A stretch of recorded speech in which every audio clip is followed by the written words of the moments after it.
الأعضاء المحترمين، السادة الصحافة والمجتمع المدني والجمعيات والحضور الكريم، أنا كنضيف الدعم ديالي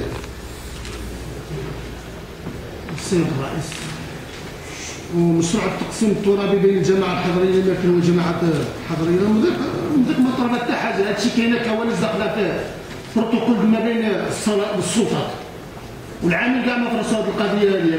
كاينه تخربط تما داخل العمل. انا كنقولها بكل صراحه، القايد باغي ولا باشا كما كان ولا هذا غادي يدير بالباله ويمشي بحال عنده معروف 4 سنين ديالو غادي يمشي بحال السيد الرئيس.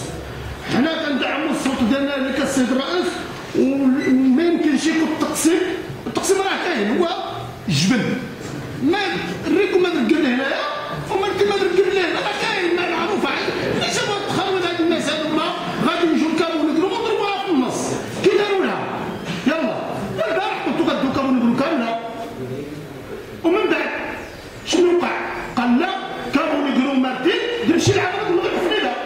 صافي حنا عمرك نضرب في الندى ما كاين مشكل، ولكن الشاطئ الجبل هو اللي خصو يكون الاحترام ديال الحدود ما بين التقسيم ما بين مارتين ما يمكنش مارتين تطلع ويخرج لليل وما يمكنش الريكون تهبط لهنايا.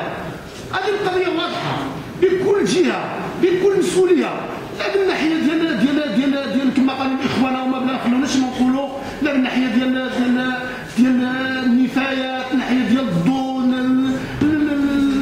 كلهم كاينه تما المسائل ديال المشاريع ديال الماكل اللي كتخدم تما واللي كتخلص البلد ديال الماكل.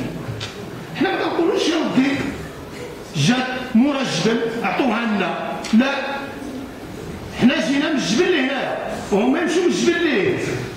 والتخوض اللي كاين في العماله السيد العامل من هذا المنبر كيقول له رد البال. حنا قلنا نهار الاجتماع ديال العماله قلنا له كاين مخوضين داخل العماله، هذوك الموظفين اللي في العماله هما اللي كيديروا هذا التخوض كامل وانا كنقولها وسجلوها.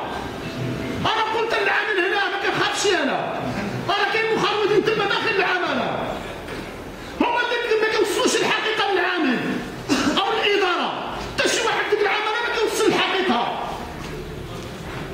انا كنقول لك السيد الرئيس حنا مع كابو نقروكو ديال الطيفور احدا من احد وكرا من كرا، وكاين الناس ديال المركب كلها غادي نمشي نعتصر ديك العمل ونمشي حتى للرباط، ماشي غير العماله مشي حتى للرباط. ممكن الناس يمشيو حتى للرباط ما يمكنش يركب ياخذ من جبل ما كيعرفوهاش كاع ما كيعرفوهاش الناس ديال الريكو.